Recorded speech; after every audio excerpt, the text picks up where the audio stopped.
From JBS Studios in Greater New York, this is the JBS News Update with Teisha Bader. I'm Teisha Bader with the JBS News Update for Wednesday, October the 26th, 2022. Israel's President Isaac Herzog met today at the White House with U.S. President Joe Biden.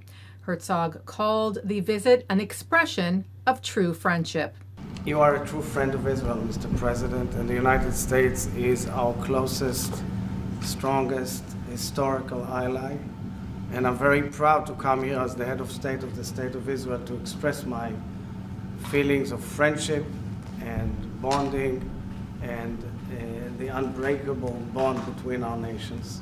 The two discussed a number of issues, including the maritime border agreement, which Israel plans to sign tomorrow with Lebanon, and the U.S. helped to negotiate.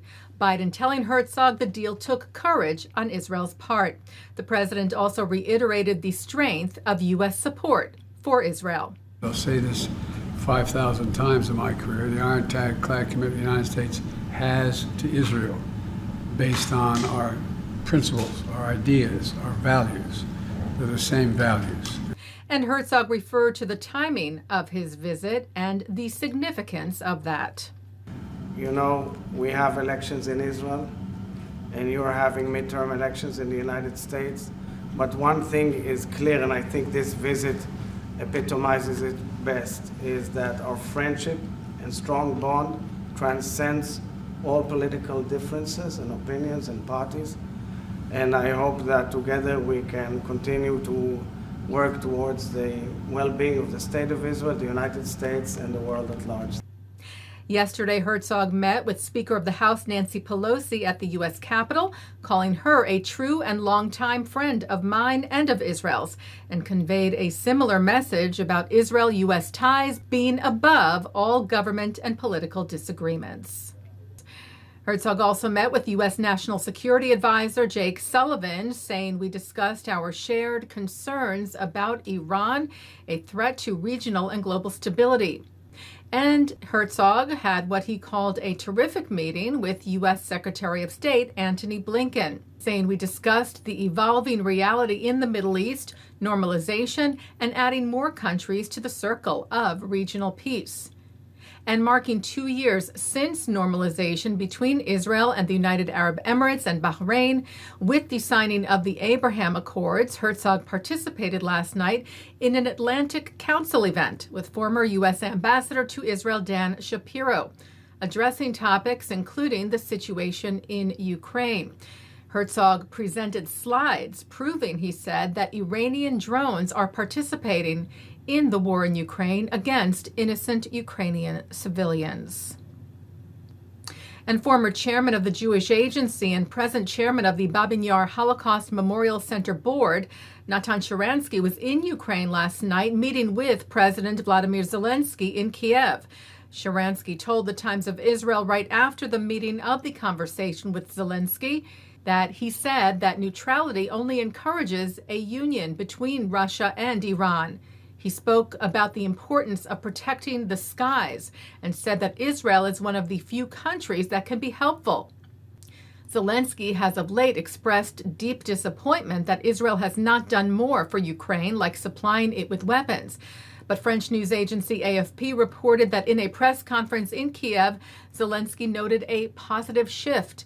This apparently, the report said, after the two countries shared intelligence on some 400 Iranian drones that Russia is using in its war on Ukraine, with Zelensky saying this is a positive trend in relations with Israel.